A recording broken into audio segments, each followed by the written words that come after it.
বাংলাদেশে চাটা খাইতে ভালো লাগে না। একটা চা খাইলাম সৌদি আরবে, বেশি বিল দিল না, 6-7 লাখ টাকা একটা বিল দিচ্ছে।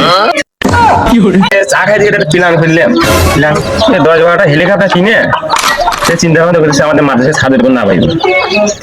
মাদ্রাসার ছাদ তো সেরকম বড় না, তো সেরকম পরিচিত জায়গা আছে। অতটি হেলিকপ্টার বিবের না হইল তো মাদ্রাসার ছাদে আটছিল না, চড়ার ভিতর নামানো ছাড়া কোনো বুদ্ধি নেই। এবং ফাঁকা মাঠ আছে, পশ্চিম চড়া বড় চড়ার পারি নামানো, আমার দাগে নামালি পারে ভালো। আমি জানি তো দাগ বলতে কিছু নেই, তুই এতটা আবাসে কই পাইলি, দাগ কিনে ফেললি। জানো আমি এক কাপ চা খাইতে কোথায় চলে যাই? মালয়েশিয়া চলে যাই এক কাপ চা খাওয়ার জন্য। সকালবেলাও গেছি। তুই তো বুঝলেন, তুই টাকা কই পাইলি রে? জানো আমার দিনে ইনকাম কত? সর্বনিম্ন দিনে 7-8 কোটি টাকা আমার দিনে ইনকাম হয়।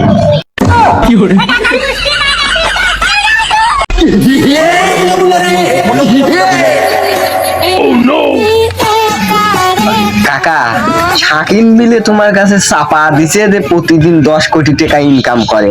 আর ইনকাম সোর্স কি একটু দেখি চলো তো। আজ ওই কিনে জায়গা কিনে, পশ্চিম চড়া কিনে, পূব চড়া কিনে, দেখি আসি ও কোন এত টাকা পায়। চল যাই দেখে আসি। আমি তো শুনছি ও 10 লাখ 20 লাখ 2 কোটি টাকা কামে করে দিনে। ওর ইনকাম সোর্স কি, চল দেখে আসি। চলো তাড়াতাড়ি দেখি।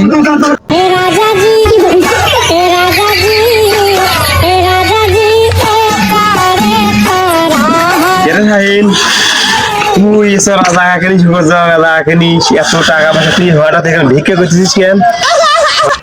হ্যাঁ, অনেক স্পিড খেলে ওদের ফকির হয়ে গেছে, দাগ মাগ বেশি কোনো কিছুই নেই। এখন ঋণ শোধ হয় না, বিক্রি নিয়ে ঋণ শোধ করা লাগে। সেরা প্যান্ট ট্যান্ট পরে রয়েছে, কিছু দানা রাখা।